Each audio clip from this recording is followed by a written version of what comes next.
दोस्तों स्वागत है आप सभी का हमारे चैनल पर। आज की मूवी का नाम है मार्सेन। वीडियो शुरू करने से पहले आप इस वीडियो को लाइक कर दीजिए और चैनल को भी सब्सक्राइब कर लीजिए। हम शुरू करते हैं आज की कहानी। तो कहानी की शुरुआत में हम एक दया नाम के आदमी को देखते हैं जो जेल से छुटकर बाहर निकला होता है और फिर वो मंदिर के बगल में एक तालाब में नहा रहे आदमी का फोन चोरी कर लेता है और वहाँ से भाग जाता है। यहाँ हमें पता लगता है कि दया छोटी मोटी चोरी करता है जिस वजह से पुलिस ने उसे हिरासत में लिया था।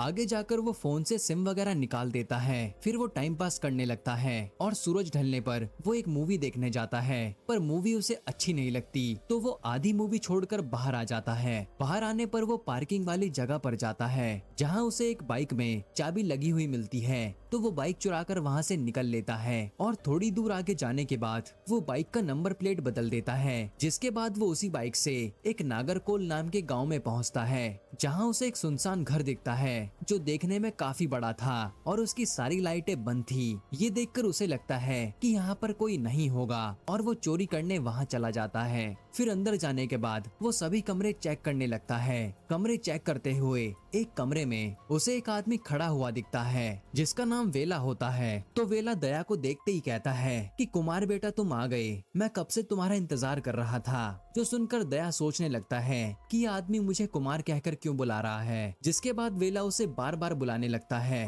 दया उसका मुंह बंद करते हुए कहता है कि तुम चिल्लाओ मत और यही दया देखता है कि वेला के हाथ बंधे हुए हैं। फिर वेला कहता है कि तुम मुझसे ऐसे कैसे बात कर रहे हो। दया बोलता है कि मैं आपका कोई बेटा नहीं हूँ। जो सुनकर वेला को याद आता है और वो दया को बताता है कि मुझे अल्जाइमर नाम की बीमारी है और मैं अक्सर चीजें भूल जाता हूँ। तुम्हें देखकर मुझे लगा था कि मेरा बेटा आ गया है। दरअसल मेरी बीमारी की वजह से मेरा बेटा मुझे ऐसे बांध कर रखता है ताकि मैं कहीं खो न जाऊं, मगर मुझे बाहर घूमना अच्छा लगता है। तुम मेरी रस्सी खोल दो। तब दया उसकी बातों को इग्नोर करता है और घर में सामान ढूंढने लगता है। जिस पर वेला कहता है कि तुम्हें घर में कुछ भी नहीं मिलेगा, सारा पैसा बैंक में है। अगर तुम मेरे हाथों की रस्सी खोलकर मुझे बाहर तक ले चलो तो मैं तुम्हें एटीएम से निकालकर 25,000 रुपए दूंगा। ये ऑफर दया को अच्छा लगता है तो वो वेला के हाथ से रस्सी खोलकर उसे एटीएम तक ले जाता है जहाँ वेला एटीएम में जाकर पैसे निकालने लगता है, मगर वो अपना पिन भूल जाता है। काफी देर तक याद करने पर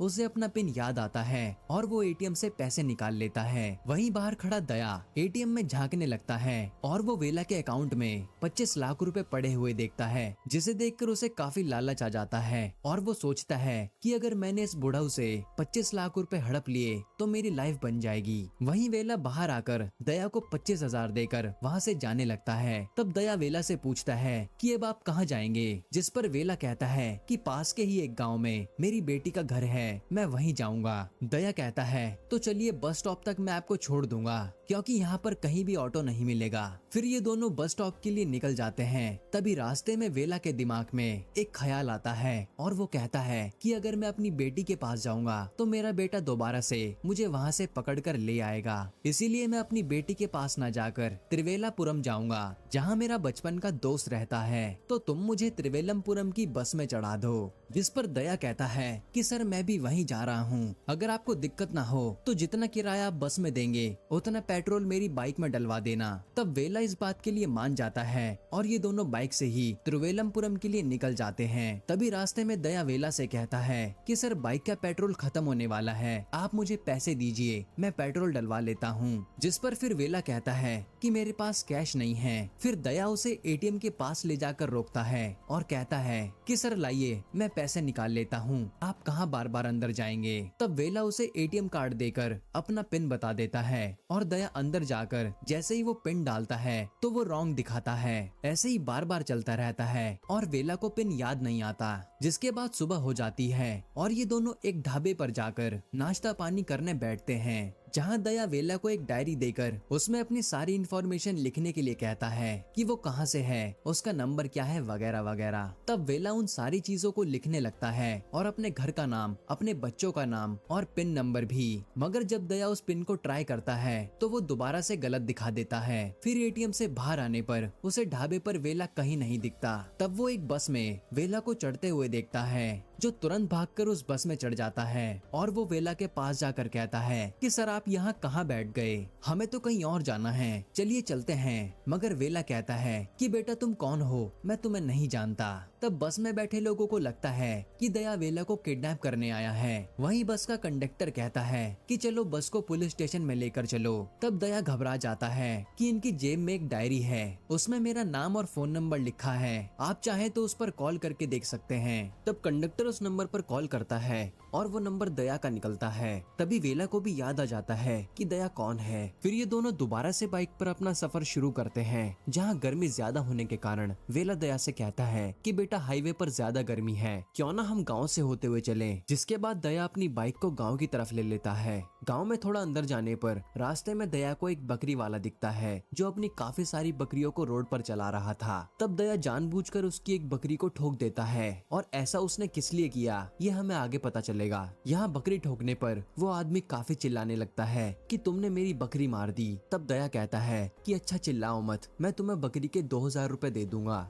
मगर बकरी वाला कहता है नहीं, मुझे 3000 चाहिए। तब वेला दया से कहता है कि बेटा ज्यादा झगड़ा मत करो और इसे पैसे देकर यहाँ से जल्दी चलो। दया कहता है मगर मेरे पास पैसे नहीं है, लाइए अपना एटीएम कार्ड दीजिए। तब वेला उसे एटीएम कार्ड देता है और पिन भी बताता है और दया तुरंत पास के एटीएम पर जाकर पैसे निकालने लगता है और इस बार पिन नंबर बिल्कुल सही होता है। पैसे निकालने के बाद जब वो बैलेंस चेक करता है तो उसमें सिर्फ 8000 पड़े होते हैं, जो देखकर दया हैरान हो जाता है और सोचता है कि कल तक तो इसके अकाउंट में 25 लाख रुपए थे, अचानक से वो कहाँ गायब हो गए। जिसके बाद दया दुखी मन से वापस आकर उन बकरी वालों को पैसे देने लगता है और उनसे झूठ बोलता है कि वेला उसका बाप है और वो पुलिस इंस्पेक्टर है, जो छुट्टियां होने पर इस गांव में घूमने आया है। पुलिस इंस्पेक्टर का नाम सुनते ही गाँव वाले घबरा जाते हैं और कहते हैं सर आप कैसी बात कर रहे हैं, हम आपसे पैसे कैसे ले सकते हैं, आपके पिताजी ने एक अच्छी सी दवाई बताई है जिसे खाकर मेरी बकरी कल तक भागने लगेगी। ये कहकर वो पैसे वापस कर देते हैं। तब वेला 3000 को अपने पर्स में रख लेता है और दया देखता है कि वेला के पर्स में 2 एटीएम हैं, यानी 25 लाख रुपए दूसरे वाले अकाउंट में हैं। अब ये देखकर वेला दोबारा से खुश हो जाता है और दूसरे एटीएम कार्ड के पिन नंबर को और एटीएम को पाने के बारे में सोचने लगता है। दूसरी तरफ हम देखते हैं कि जिस थिएटर के बाहर से दया ने बाइक चुराई थी, वो लोग पुलिस स्टेशन पर अपनी बाइक चोरी होने की कंप्लेंट लिखवा रहे हैं और जिनकी बाइक चोरी हुई थी वो किसी नेता का बेटा होता है। नेता का नाम सुनते ही पुलिस वाले उसकी बाइक तुरंत ढूंढने निकल जाते हैं। जिसके बाद हम दया और वेला को देखते हैं। जिस गांव से ये निकलने वाले थे, वहां से निकलने से पहले वेला कहता है कि शायद मैं इस गाँव को जानता हूँ, मेरा एक दोस्त यहाँ रहता है जिसका नाम सुब्रमण्यम है और वो एक इलेक्ट्रिक डिपार्टमेंट में काम करता है। उसकी 3 बेटियां हैं। दया तुम एक काम करो, पास वाली दुकान पर जाकर पता करो कि यहाँ कोई सुब्रमण्यम नाम का आदमी रहता है या नहीं। तब दया एक पास वाली दुकान पर जाकर सुब्रमण्यम नाम के आदमी के बारे में पूछता है कि क्या आप सुब्रमण्यम नाम के आदमी को जानते हो, जो इलेक्ट्रिक डिपार्टमेंट में काम करता है और उसकी 3 बेटियां हैं। जिस पर दुकानदार कहता है कि एक बंदा है तो, लेकिन उसका नाम श्रीनिवासन है। अब दया जाकर वेला को बताता है। तब वेला को ये बात सही नहीं लगती। फिर ये दोनों एक होटल के रूम में स्टे करने लगते हैं और दारू पीने लगते हैं। अब दारू पीते हुए दया वेला को अपनी सारी बातें बताने लगता है कि वो चोरी करने लगा और उसे चोरी क्यों करनी पड़ी वगैरह वगैरह। जिसके बाद वहाँ कमरे से बाहर आकर वो अपने फ्रेंड गणेश को कॉल करता है और उसे सारी बातें बताने लगता है कि मुझे एक बुढ़ऊ मिला है जिसके अकाउंट में 25 लाख रुपए हैं, मुझे बस उसका एटीएम नंबर पता करना होगा। जो सुनकर गणेश कहता है कि भाई तूने इस बार काफी बड़ा हाथ मारा है, एक काम कर तू मुझे उसके एटीएम कार्ड की फोटो भेज दे, जिसका डुप्लीकेट एटीएम कार्ड बनवाकर मैं तुझे भेज देता हूँ। इसके बाद दया रूम में वापस जाकर वेला के साथ काफी सारी दारू पीता है और चुपके से एटीएम कार्ड की फोटो अपने दोस्त को भेजकर सो जाता है। फिर अगले दिन सुबह ये दोनों दोबारा से गाँव के लिए निकल जाते हैं, जहाँ रास्ते में वेला एक बार फिर से भूल जाता है कि दया कौन है। तब दया उसे याद दिलाता है। जिसके बाद ये आगे बढ़ते हैं। इनकी बाइक में पंचर हो जाता है। तब दया अपनी बाइक में पंचर लगवाने लगता है। उसी टाइम उस पर गणेश का कॉल आता है और वो कहता है कि मैंने 2 आदमियों को एटीएम कार्ड का डुप्लीकेट देकर भेज दिया है, तुम उनसे वो डुप्लीकेट वाला एटीएम कार्ड ले लेना।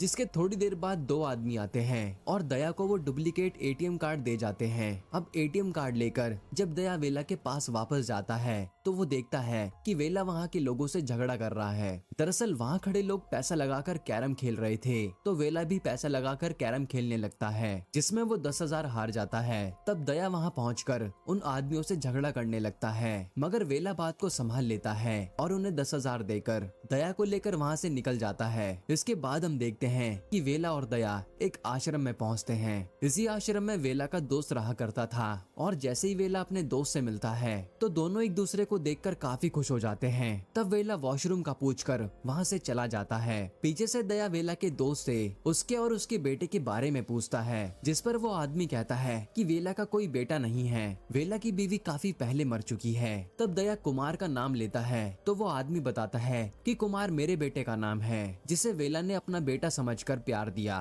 और पास के ही गाँव में मेरी बेटी रहती है। अगर वेला को उससे मिलना है तो तुम उसे वहाँ लेकर जा सकते हो। जिसके बाद दया वेला के पास जाकर कहता है कि चलिए सर, अब हमें चलना चाहिए। वेला कहता है यार हम इतनी दूर आए हैं तो यहाँ के मंदिर वगैरह घूम लेते हैं। जिसके बाद ये दोनों वहाँ के मंदिर में जाते हैं और मंदिर के पास ही एक कमरे में आराम से बैठकर बातें करने लगते हैं। तब वेला दया को बताने लगता है कि दरअसल इस गांव में मेरा श्रीधर नाम का एक दोस्त रहता है, जो कि मेरा बचपन का दोस्त था, मगर 17-18 साल की उम्र में मेरा उससे झगड़ा हो गया था और हम दोनों की बातचीत बंद हो गई थी। लेकिन अब वो बहुत बड़ा आदमी बन चुका है, उसकी कई सारी कपड़ों की दुकानें हैं और मैं उससे बात करना चाहता हूँ, क्या तुम मुझे उसका नंबर लाकर दे सकते हो? जो सुनने के बाद दया कहता है कि सर ये तो मेरे बाएं हाथ का खेल है। ये कहकर वो तुरंत श्रीधर की दुकान पर पहुंच जाता है और वहां से कपड़े वगैरह खरीदता है और उन्हें पहन लेता है। इसके बाद वो अंदर खड़े स्टाफ के पास जाता है और उनसे कहता है कि श्रीधर मेरे फ्रेंड हैं, मैं उनसे फोन पर बात कर रहा था और मेरा फोन स्विच ऑफ हो गया, तो क्या तुम मुझे उनका नंबर मिलाकर दे सकते हो? तब वहाँ के स्टाफ उन्हें श्रीधर का नंबर डायल करके देते हैं और दया नंबर नोट करके वेला को ले जाकर दे देता है, जो देखकर वेला दया की काफी तारीफ करता है और नंबर लेकर कहता है कि मैं उससे बाद में बात कर लूंगा। फिर दूसरे सीन में हम देखते हैं कि फरीदा नाम की पुलिस इंस्पेक्टर एक मर्डर केस को इन्वेस्टिगेशन कर रही होती है और ये वही घर होता है जहां दया चोरी करने आया था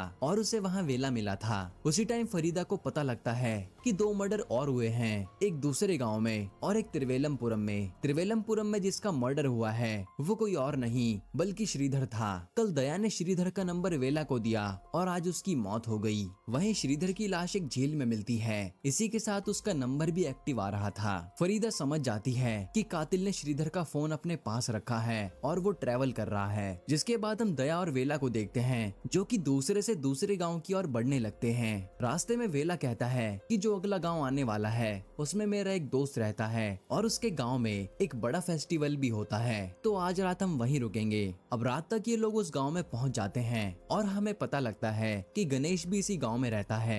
जहां रात को दया गणेश से मिलता है और कहता है कि उसके एटीएम का पिन मुझे अभी तक पता नहीं लगा, अगर ऐसा ही चलता रहा तो मुझे उसके पिन के बारे में पता लगाने में सालों लग जाएंगे, अब तुम्हें कुछ उपाय निकालो। वहीं हम वेला को देखते हैं जो कि बेहोशी वाली दवाई को दारू में मिला देता है और फिर दया और गणेश को भूलकर उनके साथ दारू पीने लगता है। दारू पीने के बाद दोनों जने बेहोश हो जाते हैं और वेला तैयार होकर बाहर जाता है। बाहर जाकर वो शिवा नाम के टीचर को कॉल करता है और किसी जगह पर मिलने के लिए बुलाता है। शिवा कहता है कि भाई तू है कौन और मैं तुझसे क्यों मिलने आऊं? जिस पर वेला कहता है कि तुम्हें मधुमिता तो याद होगी। जो सुनकर शिवा हैरान हो जाता है कि तुम उसके बारे में कैसे जानते हो? वेला कहता है कि मैं तुम्हारे बारे में सब जानता हूँ और तुम्हारा और मधुमिता का वीडियो मेरे पास है। अगर तुम नहीं चाहते कि मैं तुम्हारा वीडियो तुम्हारी बीवी के पास भेजूं तो मेरी बताई हुई जगह पर पहुंच जाओ। जिसके बाद शिवा एक स्कूल के पास पहुंच जाता है जहां वेला शिवा को काफी मारता है जिससे वो मर जाता है और यहाँ हमें पता लगता है कि शिवा एक टीचर है और मधुमिता उसकी स्टूडेंट थी। शिवा ने मधुमिता के साथ जबरदस्ती दुष्कर्म किया और उसका वीडियो भी बना लिया, जिसके बाद वो उसे ब्लैकमेल करके सारे काम करवाता था। उसने सिर्फ मधुमिता के साथ नहीं बल्कि उसकी दोस्तों के साथ भी ऐसा किया था। और इससे पहले जो हमने 3 लाश देखी थी जिसकी इन्वेस्टिगेशन फरीदा कर रही है, उन सबको भी वेला नहीं मारा था क्योंकि वो लोग भी छोटी बच्चों के साथ दुष्कर्म करते थे और वेला ऐसे ही और भी लोगों को मारने वाला है। वहीं फरीदा को वेला की लोकेशन मिल जाती है, लेकिन जब तक वो स्कूल के पास पहुंचते तब तक वेला वहां से जा चुका था। फिर वेला एक पुल के पास पहुंचकर उस फोन को फेंक देता है और जब अगले दिन गणेश और दया उठते हैं तो वो वेला को कमरे में ना पाकर उसे ढूंढने लगते हैं। बाहर थोड़ी दूर ढूंढने पर उन्हें एक जगह पर वेला पड़ा हुआ मिलता है। तब वो वेला को उठाते हैं और उससे पूछते हैं कि तुम यहाँ कैसे आए, जिस पे वेला झूठी कहानी बनाते हुए कहता है कि रात को मैं घूमने के लिए निकला था और किसी ने मुझ पर हमला करके मेरा फोन छीन लिया और उसके बाद मुझे कुछ भी याद नहीं। जिसके बाद दया उसे आराम करने के लिए कहता है और फिर आराम करने के बाद वो उसे अपने गांव ले जाने लगता है। गांव पहुंचकर दया अपनी माँ से मिलता है। उसकी माँ उसे देखकर खुश नहीं होती और वो पूछने लगती है कि अब कौन सा बड़ा कांड करके आया है। साथ ही वो वेला को देखकर उसके बारे में पूछने लगती है। दया बताता है कि इनका नाम वेला है और इन्हें भूलने की बीमारी है और मैं इन्हें इनके रिलेटिव्स के पास छोड़ने जा रहा हूँ। और यहाँ हम वेला को देखते हैं जो दया के घर में लटकी हुई उसके माँ बाप की फोटो देखने लगता है। तभी वहाँ दया की माँ आती है और कहती है कि ये मेरी शादी की फोटो है, आप इसे घूर क्यों रहे हैं। जवाब में वेला कहता है फोटो के नीचे 17 अप्रैल लिखा है, इसी दिन मेरी शादी हुई थी और इसी दिन मेरी बीवी का बर्थडे आता है। फिर वो अपनी बीवी के बारे में बताने लगता है कि हम दोनों ने लव मैरिज करी थी और उसने मेरे लिए अपने परिवार वालों को छोड़ दिया था। तब कहानी फ्लैशबैक में आती है और हम देख पाते हैं कि वेला की बीवी एक साइकाइट्रिस्ट है और वो बच्चों की काउंसलिंग किया करती थी। एक दिन मधुमिता नाम की लड़की उसके